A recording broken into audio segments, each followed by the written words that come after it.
You want to have a vacuumed home, mopped, even your lawn cut if you have a lawn.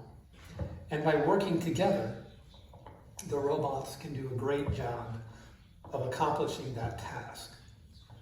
But taking care of your grandmother is only partially done by helping maintaining her home. You also have to look after her.